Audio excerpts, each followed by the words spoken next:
right, well, I want to thank you all for coming. My name is Benito Avila. I'm here as a fellow for the McNair Center for Entrepreneurship and Free Enterprise. And today we have a guest speaker, Omni Ashford.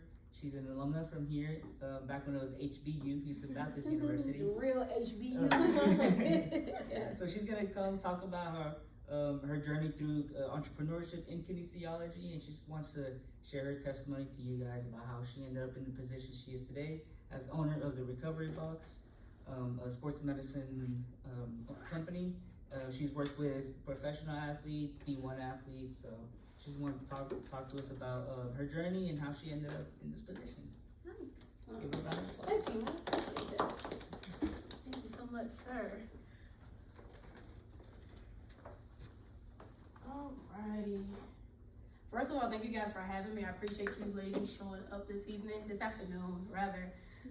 They have been pre-warned, so I'm going to warn you too. I get a little nervous when I talk. So if you see me fidgeting or moving around, or you hear my voice crack like just now, it's just out of nerves. But as we get more into the conversation, I'll get more comfortable. I'm also going to come and have a seat on the table because it just makes me more comfortable. Because today is really just going to be a conversation. So thank you, Benito, for that introduction. Just to reiterate, HBU is my home where I received my degree back in the early 2000s, 2011. I came here, I'm a native of Roanoke, Virginia. I received a Division I scholarship to come here and run track and field. I was a long and triple jumper, so traveling 1,000 miles to go to school and to do the sport, or participate in the sport that I love was like a big dream of mine. Because where I'm from, you better get a scholarship to make it out. Because if not, what else are you gonna do? Because we can't pay for school, right? Which is a lot of people's testimony in a sense. So what I'm gonna be talking with you guys about today is more so not even my journey from Virginia to Houston, but more so what God has done for me in my life and bringing me to Houston. Had no idea what He had in store for me, bringing me to Houston, Texas from VA. That was completely unplanned. So if I could kind of put a theme to what we're going to talk about, because today is really just a conversation. I'm not going to preach at you or sit up here and give you points to go by. It's just my testimony, right? And I wanted you guys to actually engage back to at any point. If you have any questions, comments, anything, let's actually make it a conversation so everyone can leave here with something and not just feel like you're just listening to someone lecture, right? So again, if I could put a theme to what I'm going to talk about, it would be the unexpected path. In life, I'm pretty sure that everyone has designed their own plan for themselves, no matter what it is. And at some point, it got deterred, it got deviated, it didn't go the way you expected. And it's like, okay, how do I bounce back from that? That's not what I planned. That's not what I put in place for myself. So what are we going to do about that? So that's what we'll be talking about today, because honestly, that is the theme of my life. It's the unexpected path of everything that transpires. So with that, I'm going to go ahead and get started. I'm going to come down here because I'm already getting nervous. Let me grab my water. Y'all bear with me. But I do have a question. I love that, obviously, it's HCU, Houston Christian University. So being open to the conversation about Christ isn't taboo in this setting, right? I hope it's not taboo for you guys. I literally cannot talk about my walk or my journey without involving God. He's literally the only reason why I'm here. Literally, He's the only reason why I'm in this position. So this is more of like a spiritual talk and talking about my faith journey. So with that, I want to ask, are you guys familiar with the passage Jeremiah 29:11? Yes. Yes. You mind reciting it? Do you know what it is? No pressure. Just asking. Okay. Can't really recite it word for word. Oh, that's but fine. you know the plans that God has for us. Plans to prosper. Plans something. Come on. Yes, ma'am. You know, on our journey. Yes. On our journey. And, Yeah. That's exactly what that is. So Jeremiah 29:11 is, "For I know the plans I have for you, declares the Lord. Plans to prosper you and not to harm you. Plans to give you hope in a future." That's the NIV version. King James, he a little hard to read. Now, I don't understand much in King James, but I'm going to recite it only because it literally directly relates to the topic, which is the unexpected path, right? So Jeremiah 29:11 from the King James version says, "For I know the thoughts that I think toward you, saith the Lord, thoughts of peace and not evil, to give you an expected end." And crazy thing is, I'm gonna go ahead and be honest with y'all. I procrastinate. Me and Benita talked about this months ago. So I kind of knew in my head what I needed to talk about, but I didn't sit down until about 2 hours before I was supposed to be here to write out what it is I wanted to say to you guys. But that scripture was placed on my spirit, and that theme was placed on my spirit. And when I went to go read the King James Version, when it said expected end, I said that's perfect because mine is the unexpected path. So that already goes to show you we don't know what to expect, but God is already playing that for you, right? So that just kind of already starts the theme of we gotta trust Him, right? So I do have one request. When you guys respond back to me, if you have any feedback, whatever, I would like you to introduce yourself. This is a very small setting. It's very intimate. We might as well get comfortable and acquainted. So when you, if you have a question or whatever, you can like raise your hand or whatever. Just say your name, what year you are, and go ahead and proceed with whatever your feedback, what you want to do. We cool with that? Cool. I want to know you guys too. Cool. All right. So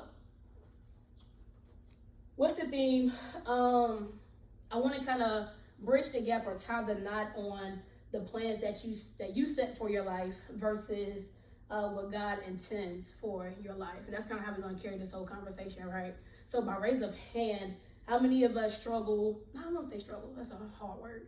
That's a good word. It's a good word. Okay, let's go. How many of you guys struggle with planning like you are almost like a perfectionist? You need things, you write it out, it's by the book. If it doesn't go the way you plan, you kind of get disoriented or kind of just freak out, whatever the case may be. Be honest, by raising hand, that's all of us. Look at that. We all in the same family. Look, hey, cousins. Awesome. How many of us struggle with, I mean, let's be real. How many of us struggle with just submitting to what God has for us to say, hey, God, you got it. Like, I'm just gonna, me too. I'm still there. I'm 35. We still working. He's still working on me, man, for real. Okay, so I'm glad for the honesty and the transparency because honestly, that's the struggle of life itself. It's like what we want to do, flesh-wise, carnal-wise, versus what He has for us, our spiritual side, because we have nature, we have nurture, right? That's just the reality of things. So I'm going to talk about my journey almost like in quarters, if you will. I work in sports medicine. I work in sports. That's all I know. Almost like first quarter, second quarter, halftime, third quarter, fourth quarter. Just bear with me. All right, join in on the conversation. So, first quarter. Want to talk about my start in college. I told you guys I came from Virginia to Houston. That was already a leap of faith because 1,000 miles away from my mama. I was 17. My Lord, I was scared. She was scared too. But here we are. So, my plan for me, I have always desired, I told Benita this, I've always wanted to be a doctor in physical therapy. That was my plan. No one could have told me that I wasn't going to get my doctorate. I wasn't going to own my own clinic one day. So being an entrepreneur was always in the plan, just a different route, right? And then definitely later on in life, not in my 30s, but nevertheless, we're here. So that was always my plan for me. When I came to HBU, obviously, not sure how it is now, but we didn't have physical therapy as like a main major here. Obviously, a doctor, you have to go to get your DPT, right? So here they had a pre-PT major back in the day, 2007. I'm not that old, just 2007. So with that, I'm like, okay, I can go do pre-PT. I'll take all my prereqs. I'll get into a grad program. Boom, I'm gonna be a physical therapist. I'm gonna get a family, have kids. I'm gonna work in a clinic. I'm gonna start my own business. By my 30s, I'm gonna be set. And nothing told me in my mind that wasn't gonna happen, right? I was tripping. I was young. So I started as a freshman in the pre-PT program. I don't know how the academic advisors work now, no shade, but back then they weren't working with me the way I needed them to. So I was an athlete, understand? So in track and field, especially in specialty events, you have multiple practices throughout the day. With pre-PT major back then, it's a lot of science classes, a lot of labs, all that good stuff. So as a freshman, they put me in microbiology. I'm like, what is a microbiome? Who? Needless to say, I was placed on academic probation. Almost lost my scholarship because I couldn't pass the class. I had a D average, and that's a no-go. We have a scholarship, right? Or just academically, period. So I had to deviate from there. So that was my first unexpected kind of like mountain. Like, what? Like if I can't finish out a pre-PT program, how am I supposed to get through a DPT?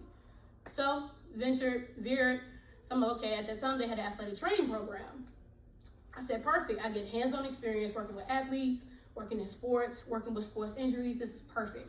I'm a hands-on learner. I like to study, become a student of life. So naturally, I love to learn, but I can't memorize things. I have to be able to do them multiple times to understand it, to gain like almost like secondhand nature. Does that make sense?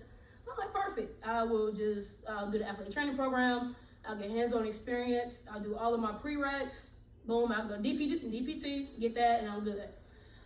That turned into, as an athlete, I stayed injured. I stayed in the training room because I had a hamstring injury, so I really got hands-on experience from real, going to rehab myself, and then also working on athletes. So it was a perfect combination. I was on my game. I was great. When I graduated, I actually sat for my state board, and I passed. A lot of people don't pass their first time, so I was like, oh snap, your girl know her stuff. So I became a licensed athletic trainer in the state of Texas. Problem is, by that time I had moved back home. It was after graduation. My mama made me come back. She said, you're not staying in Texas, bring your butt back home. So I'm like, all right, I can't do anything with my degree or my license because I'm not in the state of Texas. So long story short, I'm not gonna go through that whole spiel. Long story short, HBU called me. They offered me my first career position. So I came back and I became the assistant athletic trainer for Houston Baptist. I was working with men's and women's track and field and cross country, the same program I just left a year and a half before. So I'm like, this is actually dope. I'm like, okay, I can do track. It's just track. Like, I know I was teammates with the people that's still on the team. I know the coaches. This is perfect. So that was the second deviation. But with that, because I never planned to be an athletic trainer, again, in my mind, I'm like, I'm just going to come back to Houston. I'm working for a university, which means we get a discount on classes if we take them. So I can still take my prereqs. I can still go get my doctorate. HBU is expensive. I don't know how expensive it is now, but it was expensive back then too. I can only imagine what it is now. I don't even want to ask, because God bless y'all. Hopefully y'all got scholarships. But so in me trying to pay out of pocket, I couldn't keep up with the cost of my prereqs. I'm like, even with a discount, it was like a few thousand. I'm like, yeah, I can't pay for that for a class. We can't do that. Not on my little salary. So I'm like, all right. So 4 years had passed. I've been here working with men's and women's track and field and cross country, which was great because it was just me over a program of like 70 plus athletes. We had practice starting from 6 a.m. all the way ending until 6 p.m. 12-hour days, traveling on the weekend, sometimes off during the summer. So I got experience of just literally manning a field and a team by myself. It was perfect. At the time, I didn't know what God was doing, right? Fast forward, I got offered, are we in second quarter yet? My bad, I'm jumping ahead, y'all. Second quarter, boom, career in sports medicine, yes. So this is the second quarter. This is my career in sports medicine. So from HBU, I actually got offered a position at Texas Southern University as the head athletic trainer of high profile sports. I went from being an assistant athletic trainer, meaning that's an entry-level position, to being offered a head athletic trainer position of high profile sports. Now, the way sports medicine works, head AT, that's the highest level you can reach in a sense. It takes years to get to a head position. The title itself was a little shifted. It was altered for me because it wasn't over the department. It was just over high profile sports, which would end up being like baseball, men's basketball, and football, which are their major championship sports, right? But even then, I'm 27 years old and they offered me that position. Of course I'm taking it because that title on my resume, we gonna work that, you feel me? So at 27, I left HBU, been here for a total of 8 years now as an athlete, as a professional. I'm comfortable here. When you're too comfortable, God is gonna shake your foundation, okay? So he had to move me from comfort to the wilderness. It was it was a lot over there. So I'm gonna try to make this short because my journey at TSU, that's where it gets a little shaky, I will say. So this is gonna go from second quarter to third quarter real quick. It kind of all fuses together. So long story short, I end up at Texas Southern for only a total of 3.5 years. From my first year, I went from head athletic trainer, high profile sports, to my second year, I inherited the entire program or department because the director of sports medicine resigned. So now I'm the head athletic trainer over the athletics department for Texas Southern University. Year 2, year 3, they promoted me to assistant director of sports medicine because they have now hired a director, right? So I'm just moving up the chain, like boom, boom, boom. But it's a lot. I wasn't expecting that. It was a lot of responsibility. It was one person, athletic trainer, and I had 16 NCAA sports. So I go from one athletic trainer with 70 athletes, so I'm now responsible for 450 to 500 student athletes on a daily basis. 16 NCAA sports. I need y'all to understand the magnitude of that for just one person. I didn't really have a great budget. We have very little resources over there at Texas Southern, but I made it work with what we had. I didn't have many athletic training students, but the ones I had, I trained, and they were efficient.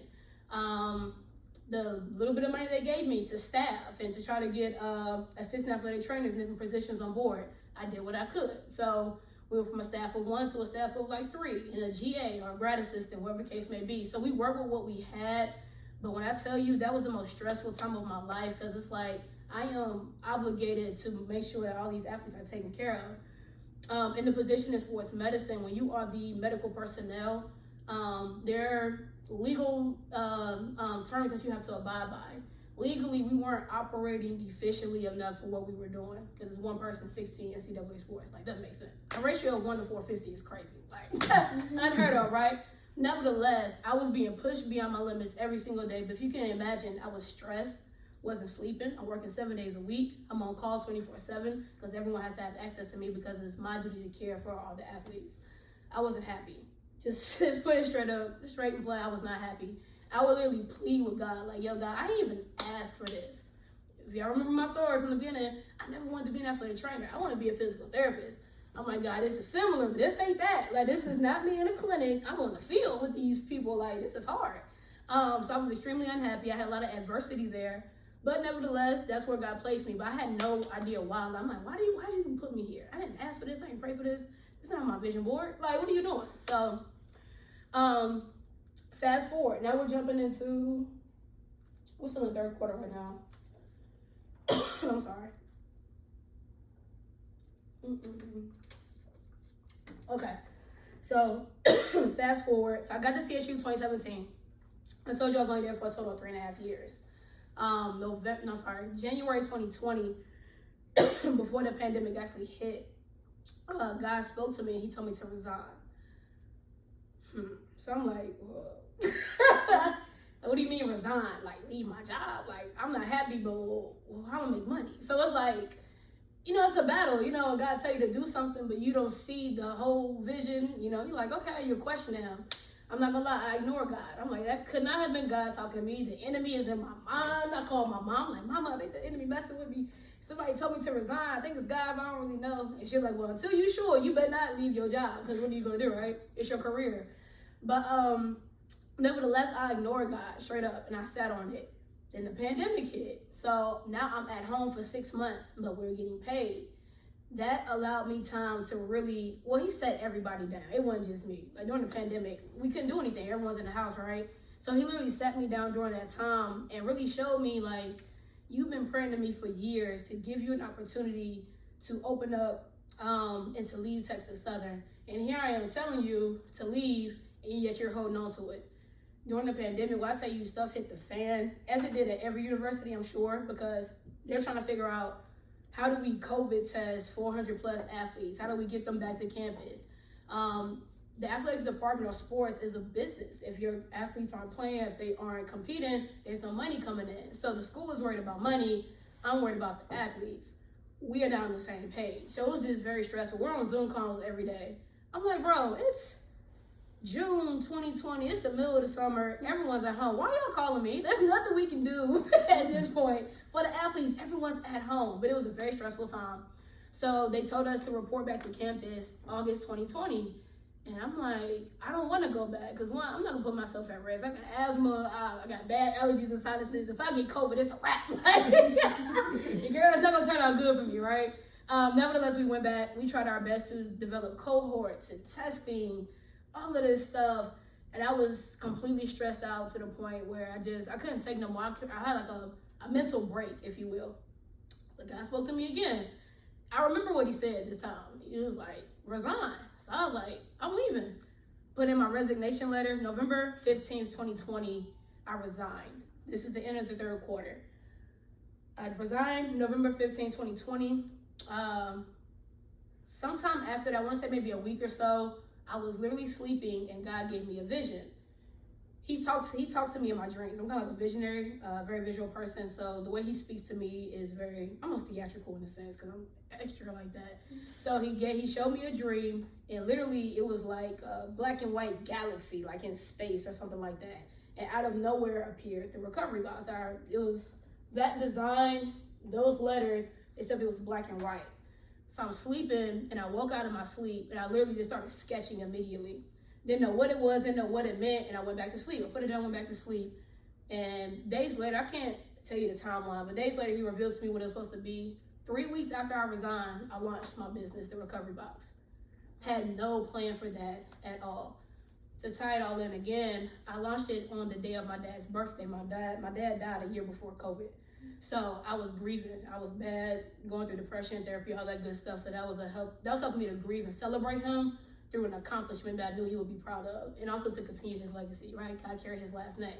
So it was very personal, but at the same time, it's like, now I'm walking into my purpose. So I had like a newfound energy. I'm talking about my life just changed. It felt like overnight. I was happy again. I'm finally accepting the death of my father. I'm able to honor him now instead of just mourn him. You know what I'm saying? I'm actually listening to God and walking in what he wants me to. And granted, it was new. It was scary, but I mean, we get fear every day, no matter what we do, right? So walk in it scared, walk in it with fear, but know that God got you on the other end. Fast forward, it's been 4 years. The Recovery Box has been in business. I have 2 satellite locations, one in the Galleria instead of a performance center.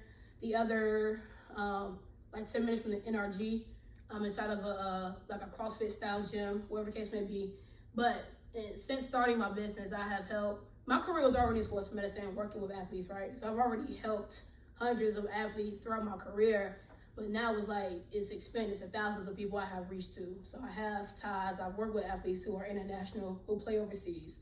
I work with sports clubs from overseas that come to the U.S. to train. I work with NFL, NBA, all this good stuff. So it's like he's taken everything that I went through and made it worth it. When they say beauty, ashes to beauty, or however the saying goes, that's literally what it was. So that's the end of fourth quarter. So for me to tie it all in, the whole point of, I think, my testimony is to show people that regardless of what your plan is, even if it doesn't go your way, no matter the direction that you take, it's literally prepping you for what he has for you. God already knew that he wanted me to be a business owner. He already knew that the Recovery Box would be in existence. You will see Recovery Box nationally. I already know it because he showed me that. I know it's going to be a franchise. So it's only years from now that you'll see it in different locations. I just got to work it out, right? So he had all this plan, and I'm over here just blind, not knowing what's going on, just living my life. But when I finally said yes to him, it opened up so much for me. So now I'm like, I would still want my doctorate because it looks good. DPT. Who doesn't want to be a doctor, you know? But it's like I'm making more impact with what God blessed me with than I probably would just having letters behind my name. Does that make sense? So it's not about the credentials. It's literally about your gifts. Because he took my credentials. He took my education. I got a bachelor's in science and I have a state license. And I've helped thousands and thousands of people, and I have a business. I'm worried about being a doctorate of whatever and going to all these crazy schools. But like, look at the impact he gave me, and just through attending Houston Baptist, just from my education on this level and from these people, I've been able to do so much. So all of that to say, whatever gifts that you have, whatever skills that he's blessed you with, own it and use it. But most importantly, just say yes to him. Whatever he's tugging at your heart about, whatever he's pouring into you, whatever he's trying to tell you, whatever he's like shifting your spirit.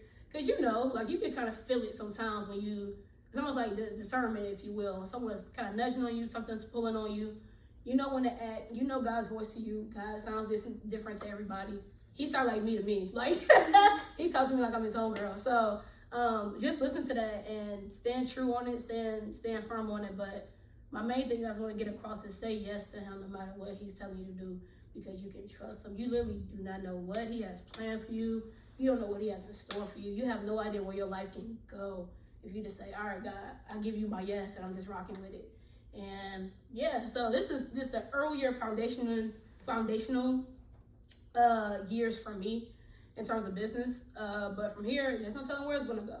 well, we know where it's going, but I don't know how I'm gonna get there. We're gonna get there, right? So yeah, that's it. That's really all I had for you guys. So with that, I am an engager. I like to talk. I want to open the floor. I want you guys to, one, sit on some of the stuff that I said. If anything is kind of sitting with you that you want to ask, any questions, any comments, share your own personal testimony. I mean, it's only a few of us, might as well. You know what I'm saying? But let's just kind of open the floor just to engage and talk and see where the conversation leads. So I'm open to that. But thank you guys for listening to my story, for sure. Appreciate that.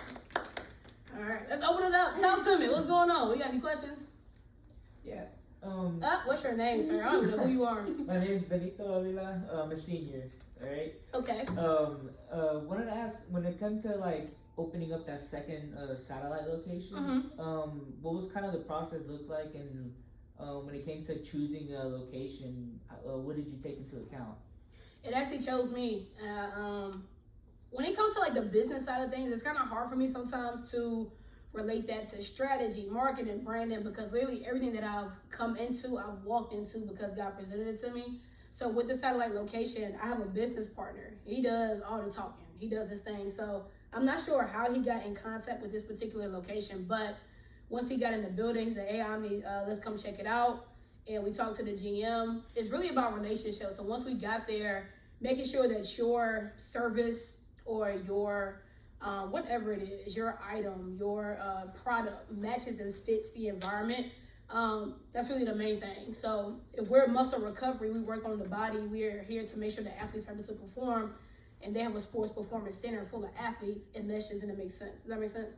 So that opportunity did find me. It was kind of handed to me, if you will. But because we were prepared and ready for it, meaning that I've been working my one location for the longest. I had another location on the other side of town, but it ended up not working out. But I used what I had, I worked it. So guys, like, okay, you got this under control. Now you can handle one more. So wherever you are, work that until he's ready to expand and open you up. That makes sense? So, yeah. Talk to me, what's up? Hi everyone, I'm Jessica, but y'all can Hi, call me Jess. Jessica. Hi, Jess. My major is kinesiology. Awesome. So you talked about being an athlete. I know a lot of athletes struggle with like identity.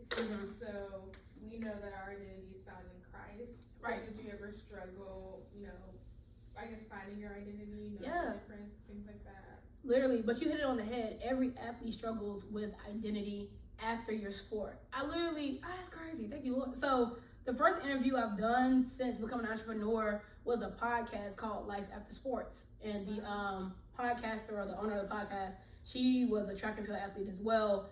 And she struggled with identity, after leaving your sport. Because honestly, in life, when you are groomed to do something, or whatever the case may be, no matter what that looks like, that you take on that identity. So whatever you call yourself, that's what you become. Be careful what you speak over yourself. Like, that's real. So me, I was groomed to be an athlete. Ever since I was young, my mom told me, your ticket out of here is you being an athlete. So that's in my mind. I'm an athlete, I'm an athlete, I'm an athlete. No one told me that, hey, one day you're not going to be an athlete anymore. So who is Omni outside of sports? So that struggle is real. And it took a minute, if I'm being honest, and I think if you took a poll, majority of athletes would say this. I was super depressed after I graduated college, because I went from having structure, I had a schedule, I knew what my purpose was during that season of my life, and I was living it out, to it all being over. You fulfilled it. You completed your 4 years, you did all your conference championships that you're eligible for, you completed your degree, now go out into the world. And it's like, I'm not prepared for that. I'm prepared for here, So it was definitely a struggle. So my whole spiritual journey and finding out who I am, that didn't take place until I lost my dad, 2019. And then 2020, that's when I told y'all, like I said yes to God. So my real spiritual journey didn't start till I was well into my 30s, if I'm being honest. Well, 30, I'm 35 right now. And I've been in church my whole life. Don't get it twisted. I come from a lineage of pastors, I got my granddaddy, my great-granddaddy, bishops. My uncle is the president of the Virginia State Baptist Convention. It's like, I'm in the church, like 7 days a week. That was me, But even in having that foundation, which I needed, my identity wasn't in Christ. Like, you build your own relationship with God and with Christ as you get older on your own. It doesn't necessarily start young for some, but yeah, I struggle really bad. I hope did I answer your question? I hope. Well, I guess I was gonna ask like a follow-up. Yeah, go ahead, please. How did you get, your faith, like how was that incorporated? But you kind of answered it, like. How's it incorporated as far as, I'm sorry? Like in that finding your identity, it was more so like after the fact, after college. It was well after. I would say like finding my identity in Christ came well after college. I'm not even gonna lie, I was turned up in my 20s. Like I was back.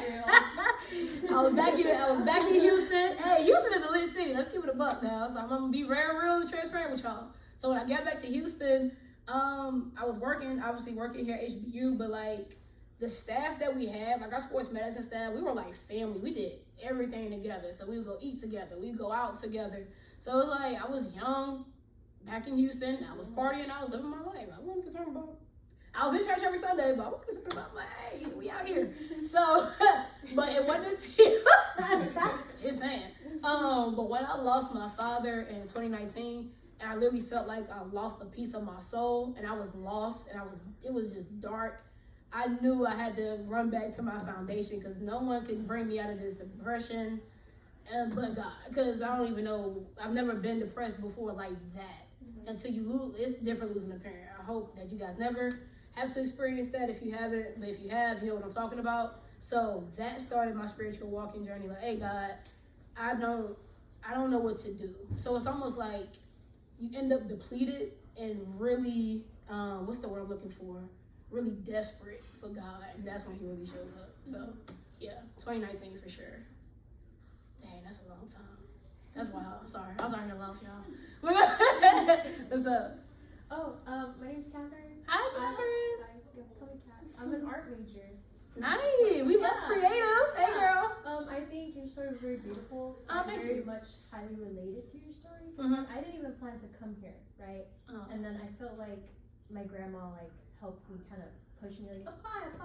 But it's also like, oh, it was an opportunity that unexpectedly came to me, right? So I wanted to leave Texas, right? I wanted to leave, but then I couldn't, and I couldn't afford it. Yeah. But the fact that I came in kind of lost, both spiritually, personally, I was trying to figure out what I wanted to do, especially in art, where it's not very much a really secure career. Right. Since you have to either freelance or you have to work in education or museums, stuff like that. But just kind of hearing your story talk about oh God, led you through all these different paths, and things changed so unexpectedly. Because I kind of went through that phase where it's oh, I want to be a teacher now. Wow, Right. who would have thought, Right. But I just related so much, and I thought it was really powerful. Thank you. I appreciate that. I would like to encourage you though, whatever journey you go on or wherever God is leading you, regardless of what it is, it's okay to embrace it. And I really want to get this in y'all's spirit because you guys are young, man. You have a desire or a passion right now. As you get older, it is going to change, and change is completely okay. It doesn't matter if you deviate from what your original plan was. It's cool.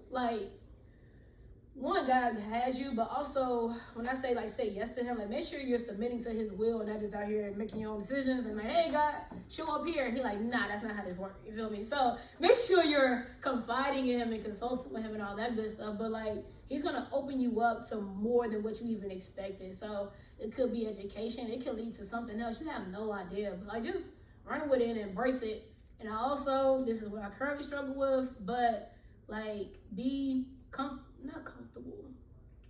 What's the word I'm looking for?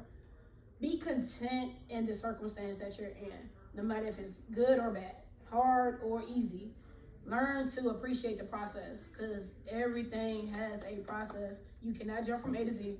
You cannot fast forward. You can't rewind. Embrace where you are. Take all the lessons from it.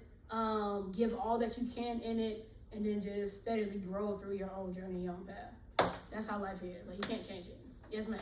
I'm Sarah. I'm a program coordinator. Hi, Sarah. I same as Kat. The same thing. I really related to I'm having to have a lot of faith right now because with the McNair Center, we're actually closing in June. Yeah. So I have to look for a new job, which is so weird because I just graduated college and then found this job. And it's only been 5 months, so it's just been this whole okay, this is a path I didn't think I would be on, looking for a new job 5 months into post grad. So definitely related with the just having faith in that plan that he has. Yeah, Because I know it's so different than the one that I thought. I had. Yeah, that's awesome. Man, I'm gonna tell y'all, but the confidence in it is only gonna come from you embracing it and just following his lead and seeing when you come out on the other side and you look back, you're like, dang, that's crazy how he worked that out for me.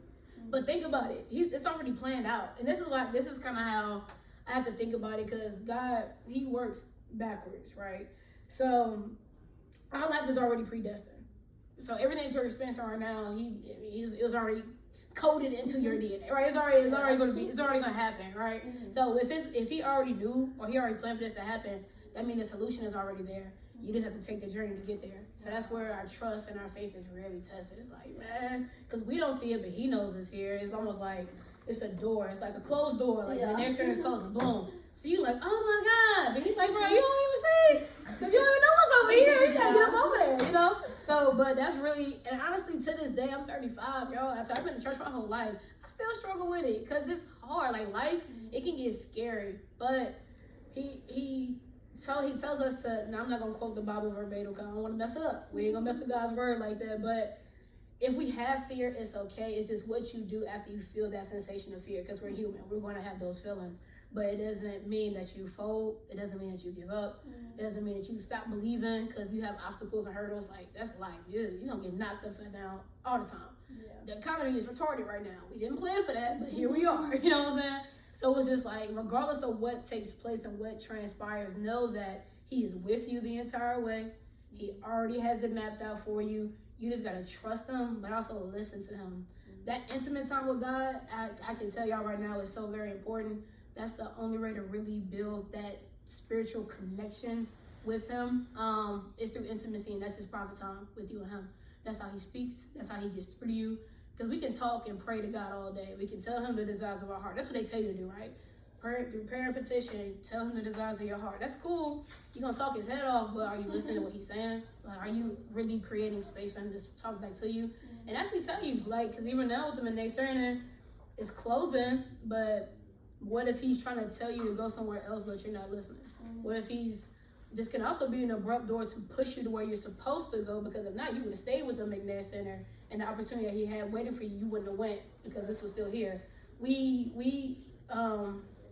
easily gravitate towards comfort. I told you I was comfortable here. 8 years at HCU, that's crazy. I mean, I was doing different things, but I was comfortable. And he's like, nah, we gotta shake it up, because if not, you're never gonna grow. You're not gonna grow spiritually, mentally, whatever. So know that every closed door is not a no, it's just a deviation to where he actually wants you to be. You gotta embrace that. You gotta do it scared. Like, do it scared. It's okay. Yeah. I love that. Come on, y'all, with the journeys and y'all trying to find your way. That's awesome. That's definitely very reassuring, because as like graduating seniors, it's so scary to think about life after going to school for how many years, high school, college, trying to figure out, where am I going to work? What am I going to do? Like, I'm only in old school. Definitely. Exactly. It's really almost like discovery zone. Like, she's talking about identity. It's like, who am I outside of school? I've been a student my whole life. Literally, you guys have been students your whole lives at this point. So it's like, okay, who am I outside of being a student? What am I supposed to be doing? So you got to embrace that journey. And like I said, it's scary, but it's so beautiful when you actually walk it out. You're like, dang, you discover different things about yourself. I didn't know I liked this particular thing. Or you start trying new stuff just to see what it's like. So your 20s after college, it's so beautiful, and really embrace it, because you learn so much about yourself. And it's really your time just to discover you, make new friends. You're going to be pulled in different communities, different environments. You might get a job across the nation and go travel, whatever. Like, embrace it. It's beautiful. And when you look back, you're like, damn, I want to go back to my 20s. I wish I could go back. But yeah, that's awesome. Anything else, questions, or just comments or anything? I'm enjoying this. Thank you so much. This has been so helpful. Honestly. Oh, man, awesome. Yeah. Awesome, I appreciate that. Thank you guys for having me. I appreciate it. So that's it. Any more comments, questions? I'm gonna close it out before. Cool. All right. Thank you guys so much. Appreciate it. Honestly, I wish you guys the best on your journey. God, He has you. He has you. He has you. Don't worry about it. Give it over to Him. He gonna lead you. All right. Cool. All right. Thank you. Thank you. You're welcome. You're so welcome. Cool beans. I think you're like the first speaker who sat on a table. I told them. Yo, that's like my thing. I can't help it. Like that's the only way for me to get comfortable. It's kind of nerve wracking talking in front of people. It's so nerve wracking. Yeah, regardless of if it's a small group or a large group. So whenever I become a professor, I think that's in my plan too. I'm gonna be right here on the table talking to my students, like sitting back in the chair eating Cheetos or something. But yeah. My favorite professor in college, he always would tell us dress for the job that you want. And so he would come to class like barefoot Hawaiian shirt because he wanted to be retired. Hey yo! That stuck with me. That is next level manifesting. I've never seen. That's crazy. Not even sandals, just straight. Right, it's straight barefoot, right? Barefoot. Like, what? Like, Straight Neanderthal out here. That's crazy. I know, it was so bizarre. It's like, well, the office was in the building, so at least he wasn't like walking outside, but still, ew. Like, I'm a germaphobe. There's no way. Me too. I'm like, I could not. do There's that. no way. That just has stuck with me. That's hilarious. Well, I appreciate it. I do fist bumps. I'm sorry. Pleasure meeting you. Thank you so much for coming. I appreciate it. Thank you guys for coming.